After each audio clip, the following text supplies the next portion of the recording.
What's up, everybody? My name's Big Cam and welcome back to another James Bond movie review. And today we are talking about 1983's Never Say Never Again. Two Bond films in the same year in 1983 with Octopussy and Never Say Never Again. One with Roger Moore, James Bond, and this one with friggin' Sean Connery returning, and I don't think they had anything to do with each other. They definitely didn't reference each other. The only thing that they really referenced was that, like, oh, you have tons of scar tissue in your body, more than we've ever seen, you know, like, it clearly, Sean Connery's up there in age. We're talking 21 years since his first Bond movie and Dr. No. So if you want to see a man age, you know, like, he doesn't look bad for 83, but, or 1983, you know what I mean? But 1962, Sean Connery is young, he's lean, he's 20 years younger, so we're talking probably he's in his 20s, maybe 30s, and then in this film he's maybe in his 40s or 50s, you know, so he's getting up there in age when he's in this film, and he's still pretty badass James Bond, but there is some parts where you can tell there is stunt doubles, you know what I mean? It's like, oh, right, he's old, he's been there, he doesn't need to do every single one of these stunts, but, you know, the shots that he is in, very captivating as James Bond, and I'd love to see Sean Connery as Bond. But this film is from director IRVIN KERSHNER, which you're like, I don't know that name. Maybe you do, because he did Empire Strikes Back, friggin' the second Star Wars movie in 1980, just a couple years before this. And I would have thought George Lucas did all of these, but he did do Empire Strikes Back. And that, to me, is still one of my favorite Star Wars movies, if not my favorite, you know? Luke, I am your father, you know, or whatever he says. He also did RoboCop 2. He's done a few other things, but Never Say Never Again, of course, Sean Connery. And then Klaus Maria Brandauer as Maximilian Largo. He was a prick, and he had his sister was Domino, played by Kim Basinger, who I know as Vicky Vale from Batman 1989. Apparently she was also in The Nice Guys. She was in 8 Mile, I believe, as Eminem's mom. She was in 50 Shades of Grey's movies. Interesting. LA Confidential, Cool World, friggin' Wayne's World 2, The Natural, Charlie St. Cloud. So she's been in some things herself. It says she's been in 61 films, executive produced 2. But yeah, still kicking, I think. Yeah.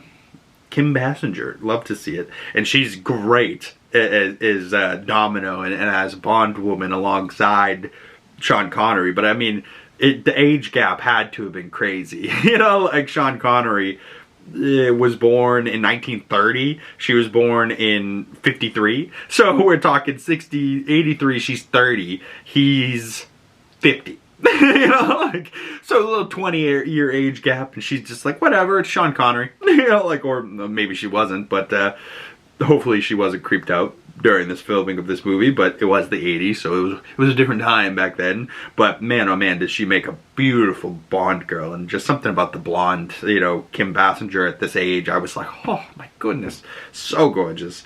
And then there's a couple of Bond women in this as well. We also have Fatima Blush, played by Barbara Carrera, and she was like trying to kill him, and I was dying at her character because she was gorgeous, but she was also like, you know, uh-oh, Bond, watch out, she's gonna kill you. And then she goes out in fiery fashion, and oof, I mean, like, some of the stunts in this and action in this is just so good. And then Max von Sydow plays Blofeld in this movie, and I believe he's talking about Spectre and whatnot. But I was like, how do I know that name? And he was in the original Dune film, he was in Minority Report, he was in The Exorcist, Shutter Island, but probably what I know him from is I believe he plays a small role in the Force Awakens Star Wars movie. I believe he's the guy that, like, tells Kylo Ren to go fuck himself, and, you know, Poe Dameron, he helps out at the beginning of that movie. But Max von Sydow, friggin' legendary actor, and legendary face. Like, I see that face and I'm like, oh man, I definitely know this guy. Born Karl Adolf von Sydow. Ooh, yeah, I can see why he dropped Adolf.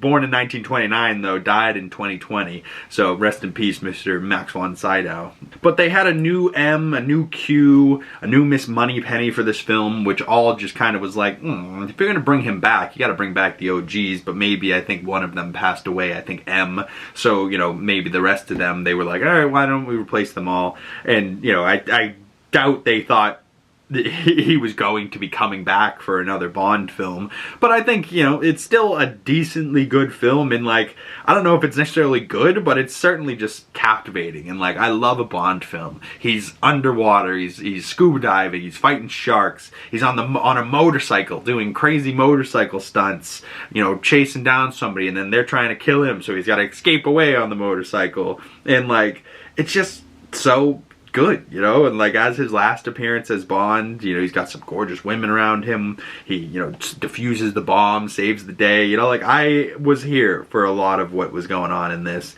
you know. And underwater sequences, car chases, gorgeous women, guns, you know. Like, it's, Bond films are just so exciting, you know what I mean? Like, even if they're not that great and they don't have like a great big bad, you're still just kind of like, yeah, I will watch every single second of Sean Connery as Bond in friggin' Fatima Bush and fucking Vicky Vale, you know, from Batman is his other girl, and she's in like a cheetah print one-piece bikini.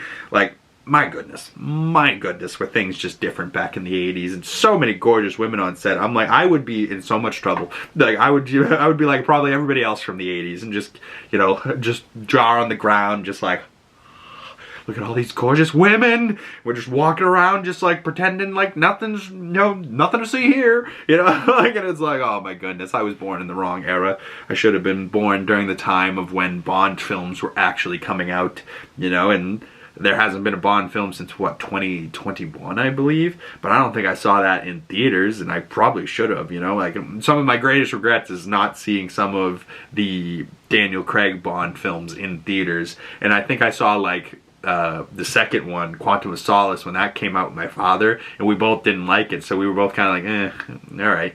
You know, like, we'll move on from this.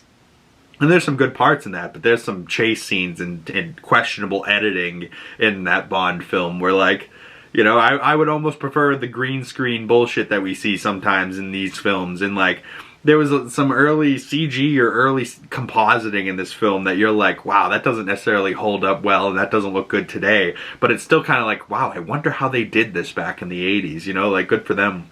But for an hour 30 or 134-minute film, so just over 2 hours, nothing too crazy for a runtime, and I thought it moved pretty well. But the Letterboxd synopsis for this reads, Sean Connery is James Bond 007. James Bond returns as secret agent 007 to battle the evil organization Spectre.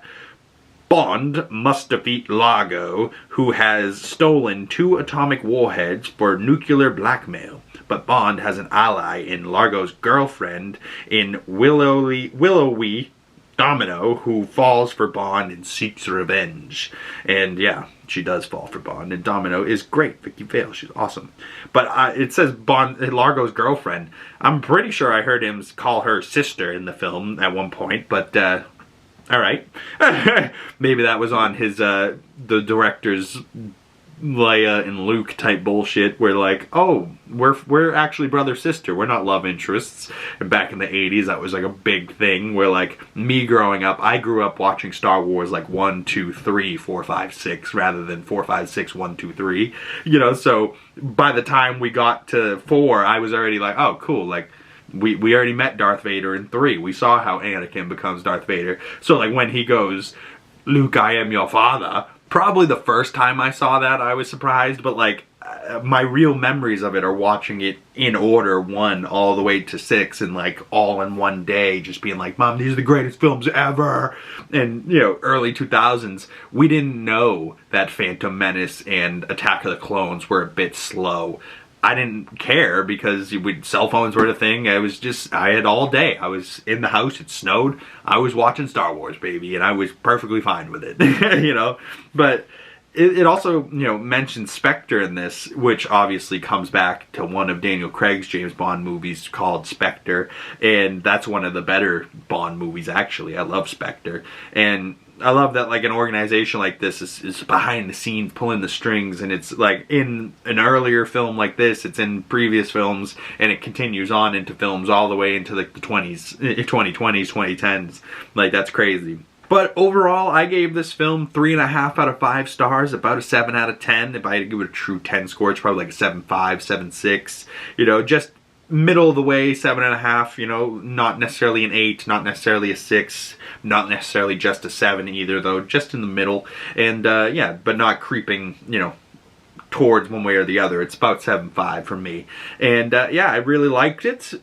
And I can watch Sean Connery be Bond forever, but unfortunately this is the last James Bond film for Sean Connery, so I have to lay him to rest, because now we have one more, I believe, for Roger Moore, called A View to Kill in 1985.